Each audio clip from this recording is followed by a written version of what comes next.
Olá, minha gente! Vamos começar mais um dia de alegria, então sorri e vem pra cá. Hoje é dia, inclusive, de live política. Olha que medo, né? A gente fala isso, já dá um desespero, as pessoas já gritam pra mim, seu petista, seu comunista, seu louco. E já tem gente falando aqui de mamadeira de piroca e coisas desse jeito, mas calma, minha gente, vamos respirar.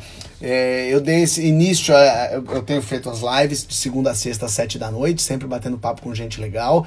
Conversei aqui com muita gente de todas as áreas e aí resolvi abrir para política. Então comecei falando com o Ciro Gomes, hoje eu vou falar com a Marina Silva, vai ser uma conversa muito legal. Semana que vem eu converso na segunda com o Haddad, na terça com o Fernando Henrique, na outra segunda eu converso com o Amoedo e com o Marcelo Freixo. E tô indo atrás, vocês me sugiram nomes também. Quero ir atrás de muita gente. Quero conversar com Boulos, com a Manuela Dávila, quero conversar com Alckmin, eu quero viajar aí na maionese. Tem Álvaro Dias, tem de tudo um pouco, e vocês podem me sugerir nomes de pessoas de política. Eu estou tentando não fazer uma sequência muito grande de políticas de uma tacada só, para também a gente poder, não só falar sério, a gente poder se divertir um bocadinho aqui. Mas tem uns papos rolados, uns papos muito legais, como com o Pedro Cardoso, com o Marcelo Tais, eu tenho disponibilizado aqui no IGTV, tem até no YouTube. Então me sigam, compartilham e de tudo um pouco. Compartilhem. Mandetta, bem lembrado, Léo, pode ser um bom nome. Imagino que ele deve estar quietinho debaixo do cobertor dele agora, prestando atenção nisso.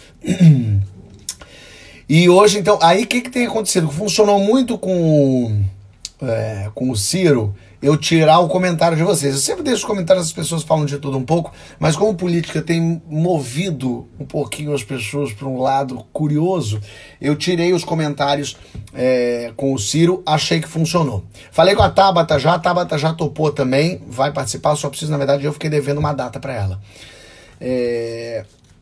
Então eu vou tirar os comentários pra gente poder bater um papo de política pra vocês ouvirem e a gente falando aqui sem... Outro, tira que o povo é louco.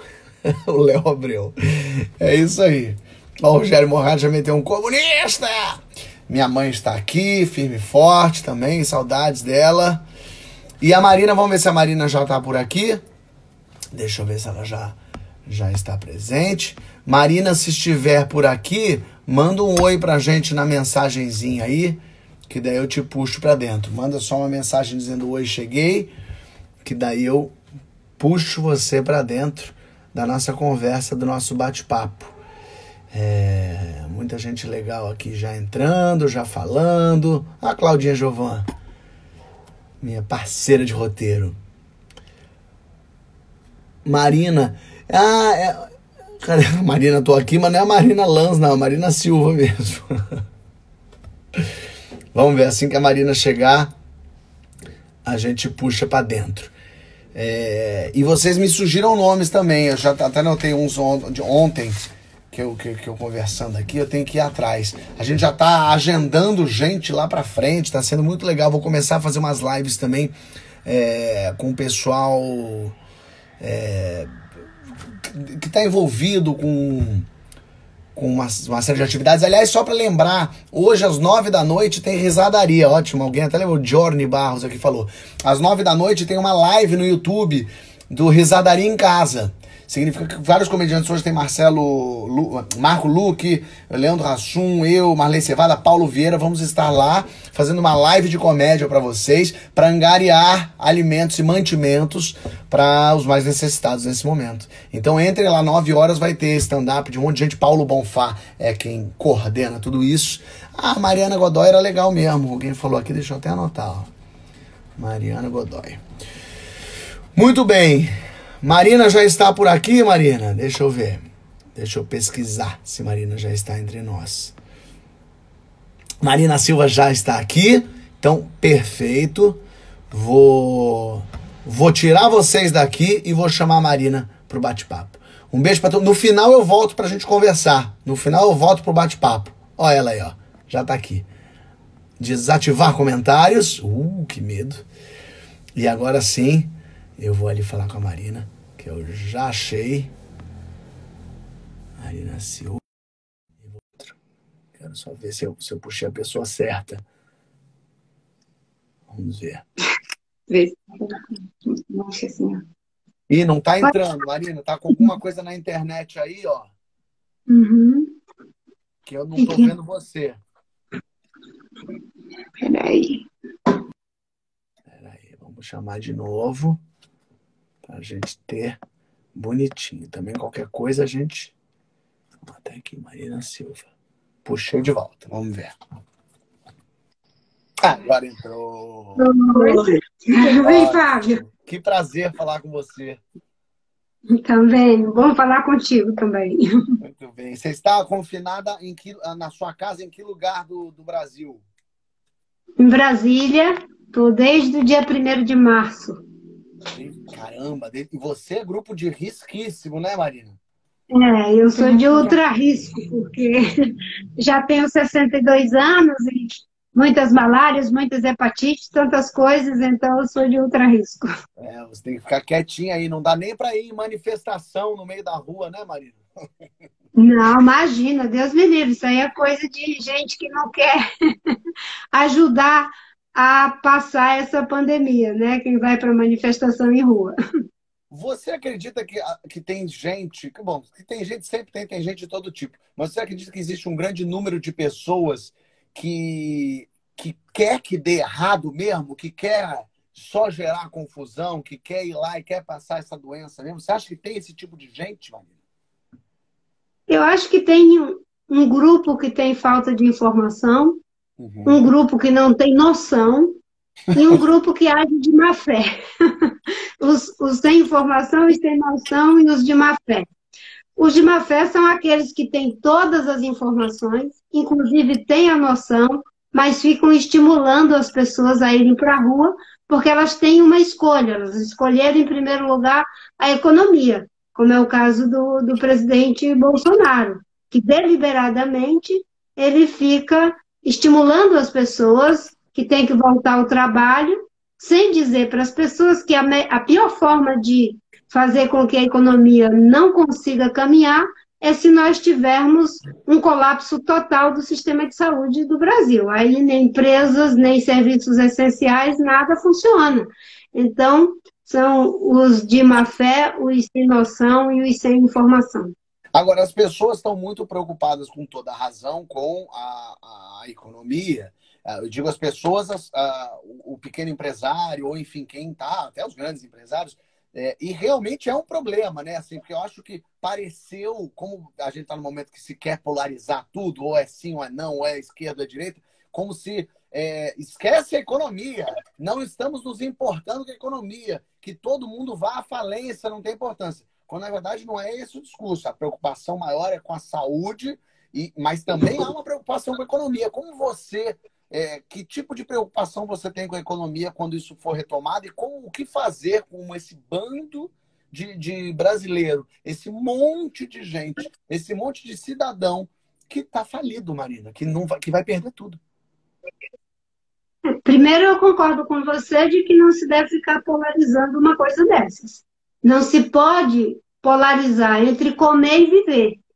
É preciso viver para poder comer, portanto, tem que ter economia, e é preciso viver para poder ter economia. As duas coisas caminham juntas, mas tem uma ordem de prioridade.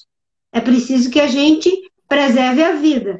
E uma boa parte, a maior parte dos empresários tem essa consciência, mas existe uma parte que talvez até por alinhamentos políticos fazem a pressão para que no momento inadequado se faça a liberação das pessoas para irem para a rua. Nós temos que trabalhar nos dois trilhos. Os países que fizeram corretamente todas as instruções que vinham sendo dadas pela Organização Mundial de Saúde estão conseguindo fazer essa travessia bem melhor.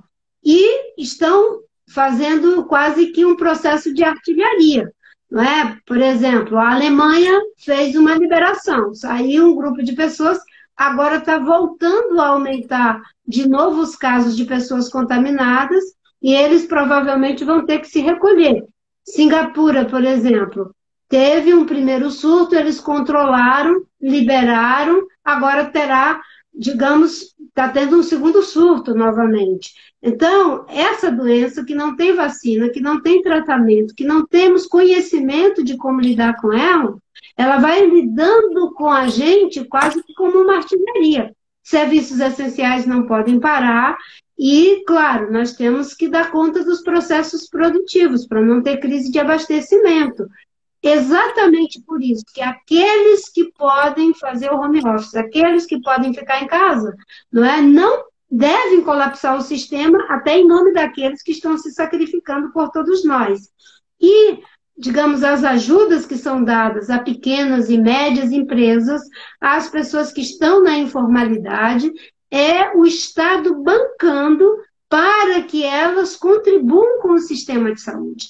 Então, nós estamos diante de uma situação em que o Brasil começou fazendo o isolamento social, isso fez um achatamento da curva, agora está havendo um relaxamento e os especialistas estão dizendo que nós estamos de novo numa perigosa tendência de alta que já levou ao colapso algumas cidades, como é o caso do estado de Manaus, como é já o estado do Amazonas, como é o caso da cidade do Rio de Janeiro e outras cidades que estão em situação terrível, como é o caso do Ceará e tantas outras. Então, nós temos uma situação no Brasil que é diferente da Inglaterra, é diferente da Alemanha, de tudo quanto é lugar que a gente tem visto, como a Espanha. Aqui nós temos comunidades pobres, Fábio. Imagina, não é, o que essa contaminação numa situação de 8, 10 pessoas, até 10 pessoas num pequeno cubículo, numa comunidade em que as casas são geminadas, sem saúde, sem saneamento, sem nada. Isso pode ser uma carnificina que pode acontecer com o nosso povo. Então, quando a gente recomenda, não é porque ninguém quer prejudicar a economia, pelo contrário, é que a gente quer salvar as duas coisas. Exatamente. Agora, o governo se mexeu e está dando um dinheiro, tomou uma série de medidas. São suficientes? Bom, suficientes não são, eu digo, não no sentido amplo da palavra, que suficiente seria a gente conseguir, o mundo conseguir isso. Mas eu digo assim, para a realidade brasileira, foram boas medidas, foram suficientes e foram no tempo certo? Medidas necessárias que, aliás, diga-se de passagem, o Congresso teve uma importância fundamental. Os partidos, independente de ser de oposição, de situação, se uniram para aprovar com celeridade.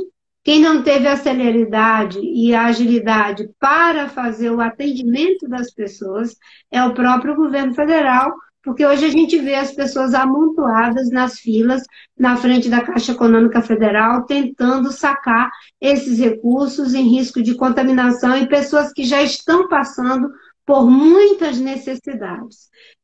Claro que numa situação de emergência como essa que nós estamos vivendo, é preciso que se criem meios cada vez mais de facilitar o acesso, para facilitar o acesso a esses recursos. As medidas são necessárias, ainda não são suficientes e precisam ser cada vez mais abrangentes para alcançar a variedade de situação. Os informais, aquelas pessoas que tinham uma pequena empresinha que trabalhava com ela, as pessoas que tinham até uma situação de médio, enfim, e que estão agora tendo que demitir as pessoas. E tem também uma parte, Fábio, que é a solidariedade que a gente pode fazer também uns para com os outros, como você está falando que vão recolher alimentos para fazer doações. Isso está acontecendo, é uma coisa muito bonita, inclusive um trabalho também de empresas, não é só pensar no governo, mas o Estado é que tem a maior responsabilidade, é quem tem a maior quantidade de recursos e a maior quantidade de infraestrutura, os meios para fazer a distribuição de recursos. Tudo que a gente faça não chega nem perto da necessidade que temos, não é, de milhões e milhões de brasileiros que estão agora sem uma atividade econômica ou sem o seu emprego. Nós já temos 12 milhões de desempregados. Tivemos aí um aumento significativo dos desempregados, sem falar nos informais. Agora, a gente está falando, todo mundo sabe da gravidade dessa doença, todo mundo sabe o que aconteceu no mundo todo, enfim, não é uma coisa particular do Brasil, de São Paulo, de Manaus, mas o Bolsonaro insiste em arrumar a confusão, ir na aglomeração, em negar o vírus, e dizer que é gripezinha, mesmo com mais mortos que a China, mais de 7 mil mortos, enfim. Isso é uma tática dele? Você que está há tanto tempo na política e entende tanto disso, Marina, quando, por que uma pessoa, um presidente, faz isso? Porque eu sempre olho e falo, mas gente, é muito burro, é muito ignorante. E muita gente fala para ele, Fábio, isso é uma tática do governo, uma tática que ele encontrou. Isso é tática?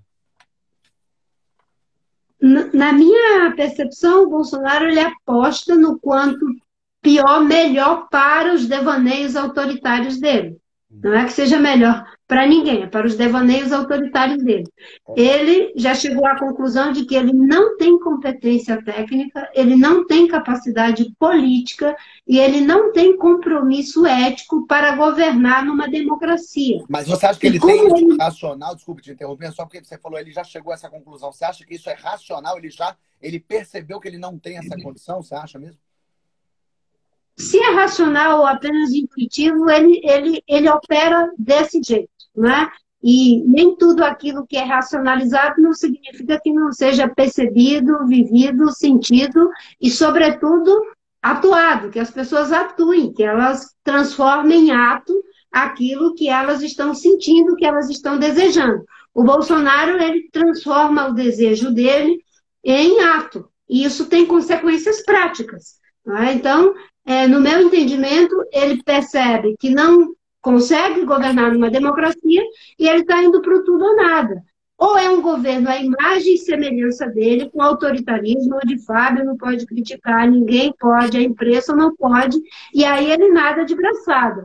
Ou nessa situação em que a imprensa, a comunidade científica, os movimentos sociais, os partidos que são de oposição, enfim, tem opiniões, e é isso que deve ser feito numa democracia, ele não suporta. É por isso que tem essas agressões a jornalistas o tempo todo. Hoje foi mais uma agressão, mandando os jornalistas calarem a boca, como se isso tivesse na governabilidade dele.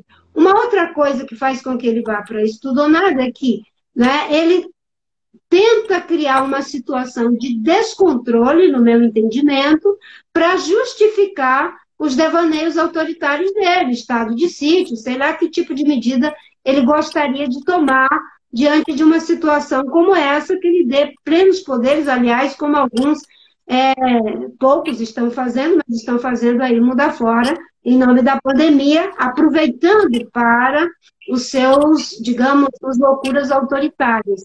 Então, o Bolsonaro, ele tem esse perfil, infelizmente, ele tem uma equipe que está ali, aquele núcleo dele, e operado, inclusive, pelos filhos, pela família, e criando crises em cima de crises num momento desse. O Brasil é o único país do mundo, talvez, né, que o presidente da República briga com os governadores, briga com os prefeitos, briga com a comunidade científica, briga com a imprensa, que está fazendo um trabalho relevante de utilidade pública orientando as pessoas, briga até com quem está dizendo como deveria ser o caminho, ou pelo menos a maneira de caminhar, demite o ministro da Saúde, que estava seguindo as orientações da Organização Mundial de Saúde, e agora uma briga com o ministro da Justiça, e vai passando por cima da Constituição, dos poderes, como Supremo, Legislativo. Se ele pudesse, ele fazia terra arrasada. Ele aposta no quanto pior melhor, para tentar ter um governo à sua imagem e semelhança,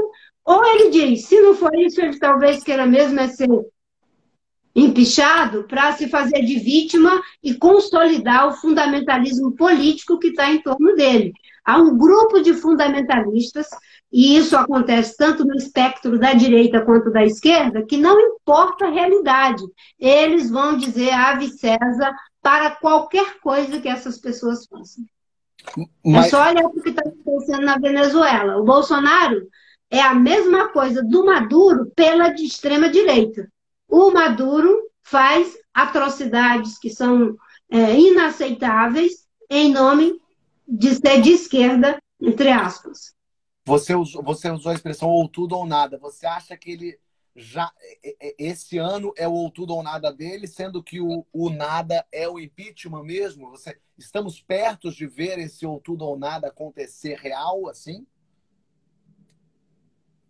Tem uma dinâmica que precisa ser medida, né? Porque o Bolsonaro ele não tem nenhum problema de chamar as pessoas para irem para a rua, para se contaminar. Aliás, ele tem, como diz o Safatli, né, um grupo de pessoas que estão dispostas a autossacrifício, a se imolar em nome do Messias de pés de barro deles.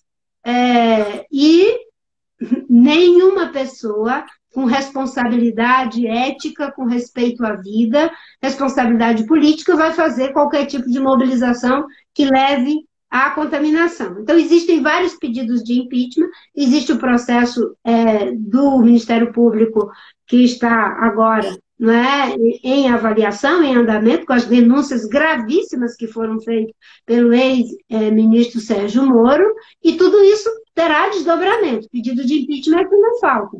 Agora, como a gente vai manejar essa situação para que no meio da pandemia não se fique numa disputa do poder em prejuízo da vida?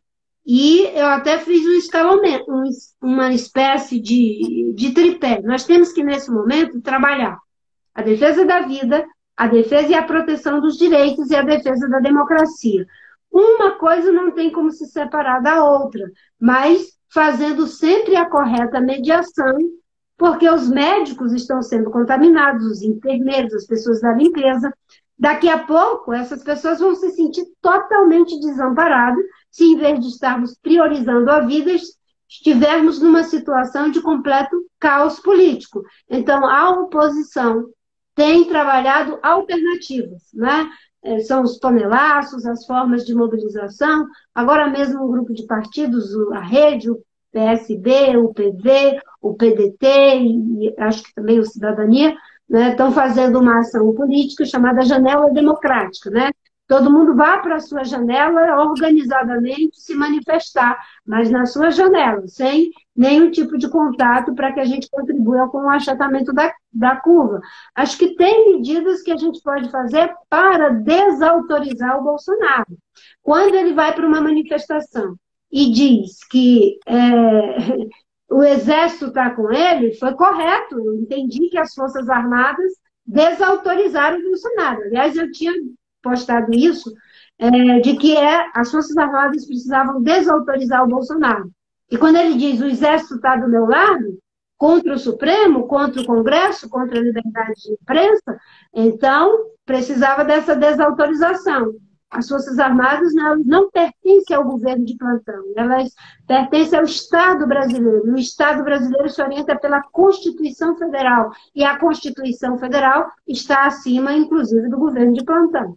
Você acha que é possível que haja um golpe, uma tentativa de golpe? Você acha que vai chegar às vias de fato? Olha, eu acho que o Bolsonaro, ele vive com um paradoxo, né? Ele está cheio de militares no governo dele e ele fica sonhando em que o governo seja de militares. Já é um governo majoritariamente de militares. O que ele quer não é um governo com uma grande participação de militares. Ele quer um governo em que não exista liberdade de imprensa, que não exista liberdade de expressão, um governo em que ele possa fazer e acontecer. Esse é o grande risco que nós estamos vivendo. E numa química muito perigosa, né, de ficar flertando o tempo todo com formas violentas de manifestação política. É verdade. Agora, conversando com algumas pessoas e vendo assim, grupo da família, do WhatsApp, grupo dos amigos, enfim, muitos deles votaram no Bolsonaro, mas na verdade votaram no antipetismo, né? E esse foi o verdadeiro fenômeno dessa eleição de 2018, o antipetismo, essa raiva do PT, essa raiva da esquerda, da corrupção, é uma coisa que tomou conta do brasileiro a ponto dele falar: eu prefiro um maluco, um doido de pedra no governo desse país, comandando esse país, do que ter o PT.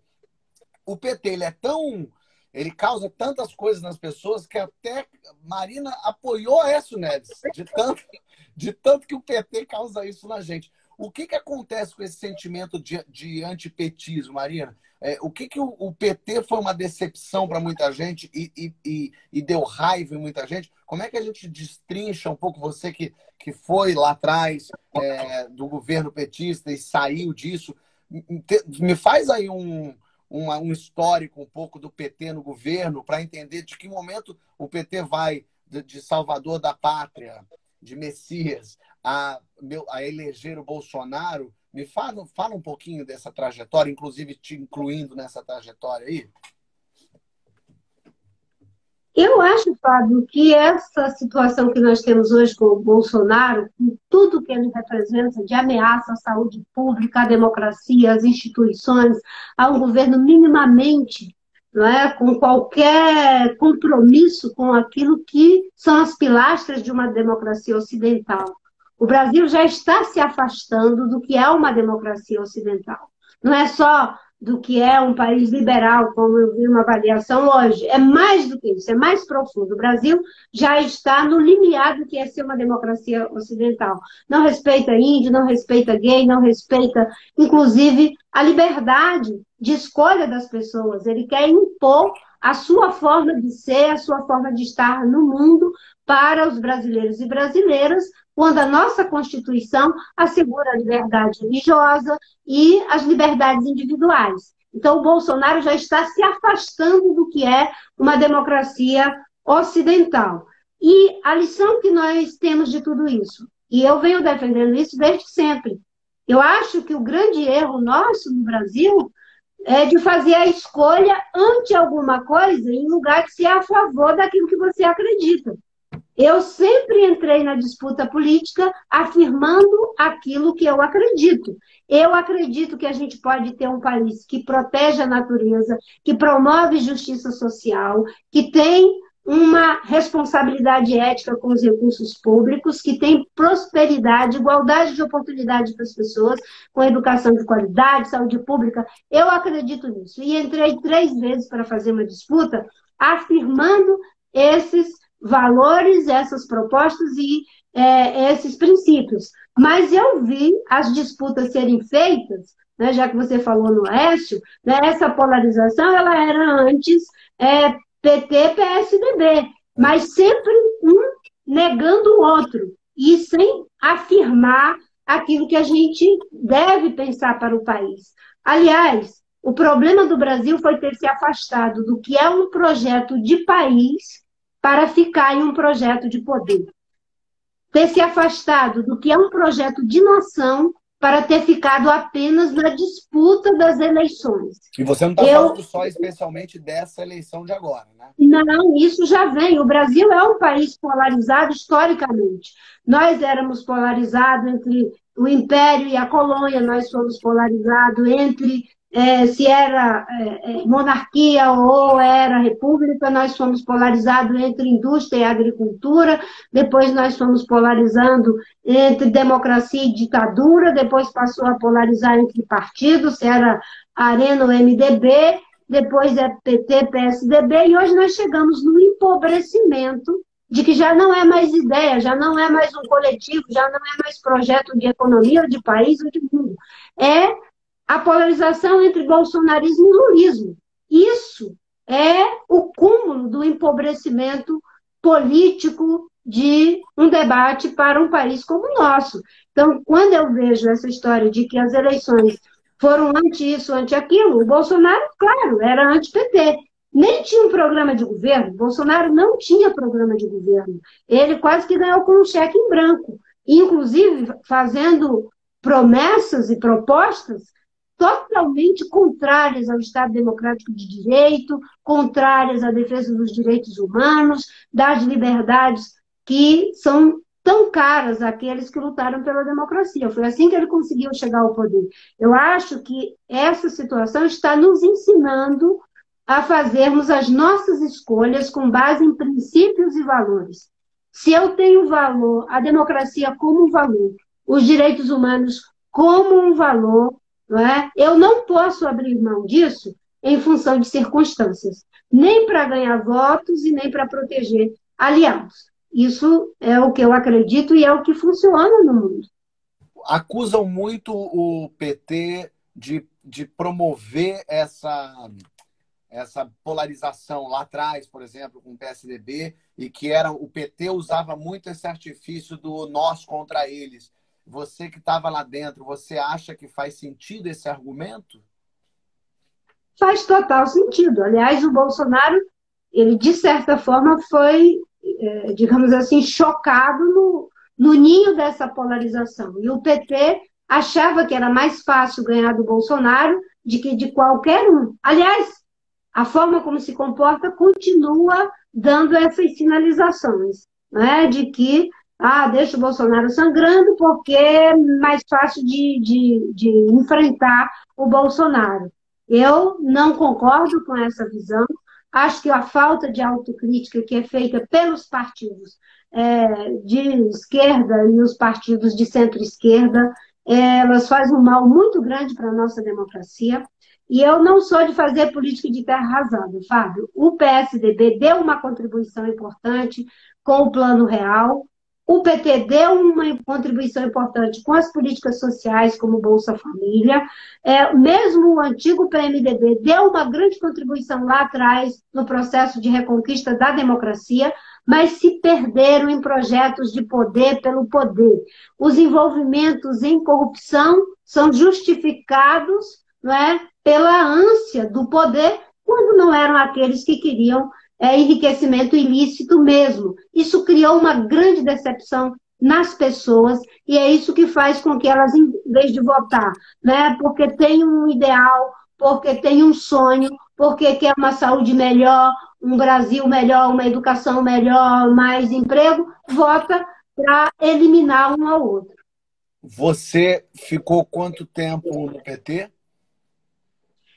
Eu sou desde o início da fundação do PT, eu fiquei no PT até 2009, sou fundadora do PT lá no Acre, mas quando eu percebi que essa lógica do projeto de poder ser maior do que o projeto de país, a visão de ganhar uma eleição ser mais importante, não é, do que aquilo que a gente tinha como sonho histórico para construir a nação, e construir a nação não é o partido, é junto com as pessoas, com os empresários, com os trabalhadores, com a classe média, com os excluídos, com quem crê, com quem não crê, com todas as pessoas. Quando eu vi esse afastamento, eu saí em 2009. Infelizmente, no meu entendimento, houve um erro estratégico.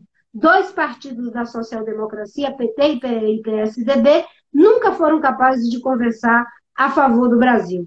Eles só conversaram quando foi para o PT, você falou do Aécio Neves, mas quando o Supremo tentou afastar o Aécio Neves, foi o PT que fez uma carta com denúncias graves de corrupção, né, para que o Aécio não fosse afastado. Eu, pelo contrário, defendi o afastamento do Aécio Neves, porque se encontram na lógica das semelhanças do projeto de poder pelo poder.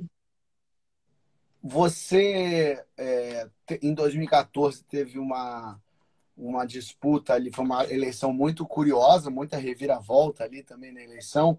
Em 2009 você sai do PT, você vai seguindo um caminho diferente. O quanto de mágoa, antes de falar da eleição de 2014, eu quero saber quanto de mágoa do PT você tem? Quanto você é profundamente magoada, ou não estou encontrando outra palavra, mas talvez mágoa seja uma boa palavra, mas você pode me dizer o quanto disso te bate hoje em 2020, desse 2009 para cá, que a gente viu tanta coisa do PT acontecendo? Eu não gosto da palavra mágoa, porque fica uma coisa meio de ressentimento. Eu sinto uma dor. Dor. Né? Uma dor. Né? Porque todos aqueles sonhos originários, ver no que deu, é porque as pessoas foram completamente se afastando dos ideais. E quando a gente se afasta dos ideais, dos princípios e valores fundantes de qualquer processo político, ou mesmo que seja artístico, filosófico, religioso, né, acaba dando nessas coisas. A lógica de que os fins justificam os meios. E, para mim, os fins não justificam os meios. Eu dizia, né, eu prefiro perder ganhando do que ganhar perdendo. A gente perde ganhando quando perde mantendo os princípios e valores. E a gente ganha perdendo, como ganhou a Dilma. Ela ganhou, mas ganhou perdendo. Porque todo mundo sabe que as fake news, por exemplo, que hoje é criticada por todo mundo, não foram inventadas pelo Trump. Foram inventadas pela Dilma e João Santana. Foram eles que fizeram uma campanha de aniquilação comigo que eu jamais imaginei que pudesse ser feita. Por isso que eu digo, eu sinto uma dor. Eu tenho pessoas dentro do PT que eu respeito, aliás, existem pessoas que eu respeito, né, em todos os partidos. Eu costumo dizer que gente boa existe em todos os partidos, uns mais, outros menos, mas eu não faço política de terra arrasada. Mas eu nunca imaginei que fosse fazer aquilo. Né? As fake news foram inventadas pela Dilma, pelo João Santana, numa atitude deliberada de me aniquilar. E a história, ela tem os seus caminhos. Quando ela é interrompida, ela volta na forma de uma represa. E eu acho que nós estamos vivendo esses represamentos. E que não é só comigo em 2014. Foi também agora com o Ciro Gomes. O Ciro Gomes sempre apoiou o Lula, sempre apoiou o PT, e não teve nenhuma chance de dialogar com ele.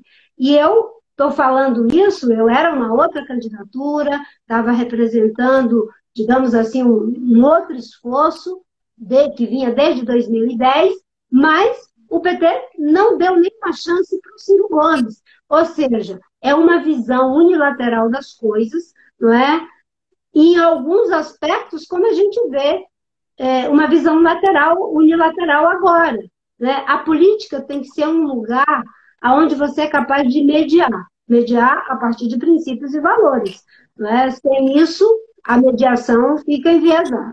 Você falou das fake news da Dilma, você sabe de coisas, você sabe se a gente tem hoje o escritório do ódio, a gente tinha isso lá nas eleições de 2014, isso foi pensado exatamente para te bater e você sentiu essa porrada lá, te surpreendeu, você não esperava. Fala um pouco dessas fake news da Dilma aí, que eu fiquei curioso com isso. Bem, com o nível de sofisticação que nós temos hoje, que é operada pelo Trump, pelo Bolsonaro, essas tecnologias nem existiam. E eles têm o pioneirismo de ter criado isso. E que funcionou naquele momento, em que hoje as eleições, no meu entendimento, elas já não são mais tão livres e democráticas, porque você lida com uma mentira. Quem tem força gravitacional para emplacar uma mentira, acaba aniquilando aqueles que não têm força gravitacional para levar para as pessoas aquilo que é o princípio da realidade, os fatos. O livro do próprio João Santana, que ele escreveu, ele narra isso, de quando foi tomada a decisão de fazer o aniquilamento em relação à minha campanha. Então, era algo sem parâmetro. Por exemplo, o que eles inventaram, por exemplo, que eu não me lembro, agora não me recordo, em 2014, que tipo de fake news saiu, por exemplo? Todas as fake news possíveis. Como eu era evangélica, eu ia acabar com o sínodo de Nazaré. Como eu era amiga da NECA, eu ia acabar com o Bolsa Família para tomar o dinheiro para dar para os bancos. Como eu era evangélica, não ia ter mais minha casa. Como eu era, enfim, de outra força política, eu ia ter, não ia ter mais Bolsa Família, Minha Casa Minha Vida, não ia ter mais nada. Eu não era uma candidata, eu era uma exterminadora do futuro. Né? Até as crianças, algumas delas passaram a fazer relatos, eu tenho amigos que me fizeram esse relato, que diziam, a Marina é evangélica, ela vai proibir as crianças brasileiras de jogar videogame, por exemplo. E as criancinhas ficavam assustadas, né, de que eu ganhasse e ia acabar com o videogame. Isso foi alguns relatos de amigos que diz que esses papos rolavam nas escolas. Agora, eu fui para Belém, eu cheguei lá, eu senti o peso das pessoas olhando para mim em cima da fake news que foi colocado de que eu iria acabar com o sínodo de Nazaré. Eu fui em Aparecida, porque o debate, enfim, promovido pela Igreja Católica, na TV Católica, lá em Aparecida, E eu senti o peso das pessoas, dizendo que eu ia fazer uma lei para acabar com a padroeira do Brasil. E eram tantas fake news, tantas coisas que eram espalhadas, né? E tinha uma tecnologia por trás disso. Pessoas que entravam para dizer, eu estou te apoiando. E aí passava 2, 3 dias, eu descobri que você vai acabar com o sino de Nazaré, estou retirando o apoio da Marina, essa mulher é um terror. Isso tinha uma força de veracidade, não é? Tudo isso a gente ia mapeando e foi sim, né? Houve uma decisão política, o próprio João Santana que narra isso.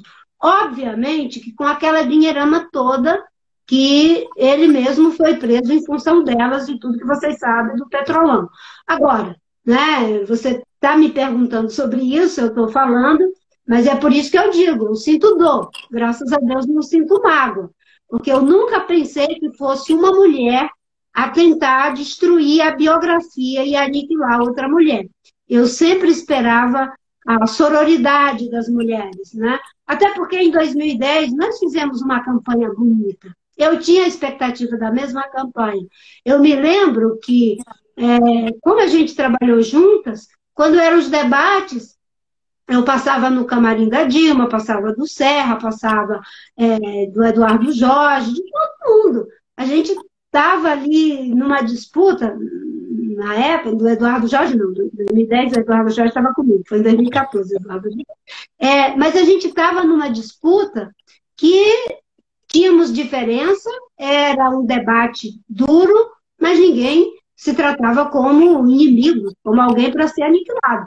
Por isso que eu tive, quando me disseram, olha, foi tomada uma decisão no comando da campanha e o pessoal vai vir, te prepara que é para te aniquilar. Eu digo nada, gente, se é o pessoal querendo criar aí nervosismo na gente, vamos tocar, isso não vai ser nesse nível. E foi muito pior do que eu pude imaginar, né? Por isso que hoje eu olho para muitas coisas que estão acontecendo, né?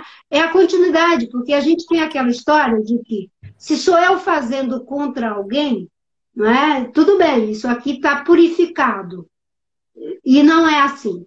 Os fins não justificam os meios.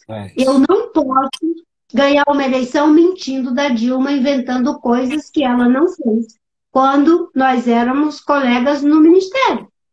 Muita gente me perguntava, você saiu porque a Dilma lhe pressionou por causa das hidrelétricas do Madeira? Eu digo, não foi isso. Eu saí do governo porque o Blairo Maggi, o Ivo Cassol do Rondônia, juntamente com setores do próprio governo, dos ministérios da Agricultura e de Transporte, estavam numa cruzada interna no governo, tentando convencer o presidente Lula a revogar as medidas do plano de combate ao desmatamento. Quando eu percebi que isso ia se concretizar, inclusive com a militância do Mangabeira Umbra, eu pedi para sair, para criar um fato político. Mas eu jamais posso, para ganhar votos, dividendos, para me cacifar na frente da Dilma, dizer que foi ela. Nesse caso, não foi ela. Foi isso que eu estou narrando aqui, né? Porque ter compromisso com a verdade não é ter compromisso com verdade de conveniência. A verdade é algo que a gente nunca vai ter ela 100%, certo? Ela não está com nenhum de nós. Ela está entre nós. E é exatamente por estar entre nós que na parte que nos cabe, nós temos que ter compromisso com ela. Total razão. Você falou aí que o poder foi modificando os partidos, mas muita gente diz assim, o PT nunca me enganou. Eles desde o início tinham esse plano e tal. O PT mudou e mais. O Lula mudou nesse meio de caminho e quanto o Lula mudou, por exemplo? O Lula era um cara que acreditava mesmo naquilo, ou ele sempre foi muito político e botar um Michel Temer de vice era uma coisa que já estava na cabeça dele há muito tempo? E eu acho que o PT originário tinha ideais e todos aqueles que fizeram aquele empreendimento, enfim, que ajudou no processo político brasileiro. Acho que o primeiro governo do presidente Lula foi um governo que deu uma grande contribuição. As políticas, nem vou pegar na área ambiental, que nós conseguimos derrubar desmatamento em mais de 80% por 10 anos, com o plano de prevenção e controle do desmatamento.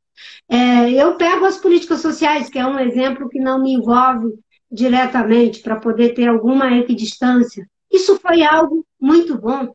Ter uma política de renda mínima, transferência de renda para as pessoas. Aquele primeiro governo tinha pessoas ali que estavam comprometidas. No segundo governo Lula, as coisas já foram se distanciando desses ideais. Agora, obviamente que a gente não pode fazer generalizações. Existem muitas pessoas que mantêm os ideais e a contribuição não pode ser reescrita. Eu não gosto de quem reescreve a história. Isso é um desserviço à democracia, um desserviço às instituições. O que há de bom que foi feito, seja pelo PT, seja pelo PSDB, pelo PMDB, por quem quer que seja, não é? A gente tem que registrar como marco na história, até para poder fazer a diferenciação. Não é? E acho que é preciso fazer uma autocrítica, inclusive para que possa ter esse resgate, esse reencontro. Não é? Então, o meu esforço sempre foi de pensar o Brasil. Eu sempre achava assim, bem, nós já tivemos a contribuição com a estabilidade econômica, tivemos a contribuição da inclusão social, agora é a vez de incluir, não é, a temática ambiental. E foi por isso que eu me lancei em 2010. E depois, em 2014, com o Eduardo, aconteceu aquela tragédia. Não é? E eu lamento, eu sinto dor com tudo isso que eu estou falando, porque eu queria que tivesse sido diferente. E se tivesse sido diferente, com certeza a gente não teria, não é, o Bolsonaro fazendo o que está fazendo hoje. O Bolsonaro é nefasto no imediato à democracia, é nefasto no imediato aos índios, um governo que diz que não vai criar mais 1 centímetro de terra indígena, um governo que demite os diretores do IBAMA, do ICMBio, que estavam fiscalizando contra madeireiro, garimpeiro, grileiro, contaminando os índios. Ele está passando um recado, ele está dizendo, olha, vocês podem roubar a terra dos índios, pode fazer garimpo ilegal, porque esses fiscais do IBAMA, eles é que vão ser punidos. Esse governo, ele produz um mal imediato para aqueles grupos mais vulneráveis. Nesse momento, talvez o grupo mais vulnerável são os povos indígenas. É verdade. Você falou dessa autocrítica, que é uma coisa que cobram muito do PT e que não acontece. Você acha que se o PT não tivesse concorrido nessa eleição de 2018, o Bolsonaro estava eleito? Ou mais isso? Ou se o PT fosse, por exemplo, se o Haddad fosse vice do Ciro, você acha que o PT se afastando de uma eleição, isso seria benéfico para o Brasil em algum momento, pelo menos esse momento polarizante, ou não se pode pensar assim? Eu acho que o que se tem numa democracia é a possibilidade de alternância de poder. Uhum. A democracia, ela pressupõe a alternância de poder, e isso não é nenhum demérito. Infelizmente, tanto o PT quanto o PSDB, quando ganharam o governo, já colocaram que o projeto era de ficar 20 anos no poder. E dentro desse cronograma foram fazendo coisas que não foram boas nem para o Brasil e nem para eles próprios, no meu entendimento. Então, a alternância de poder é importante. E, às vezes, para que você tenha essa alternância, não tem nenhum problema a composição com aliados.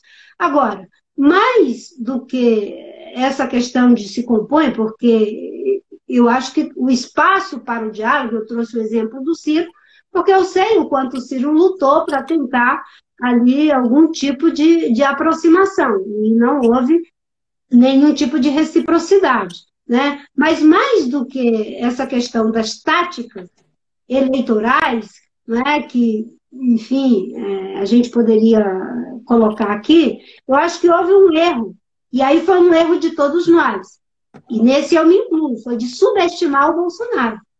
Todo mundo subestimou o Bolsonaro, a maior parte das pessoas, de que ele não ia conseguir passar para o segundo turno, de que com aquelas ideias, aquelas coisas que ele fala, o jeito que ele é, a biografia que ele tem no Congresso Nacional, houve uma subestimação do Bolsonaro.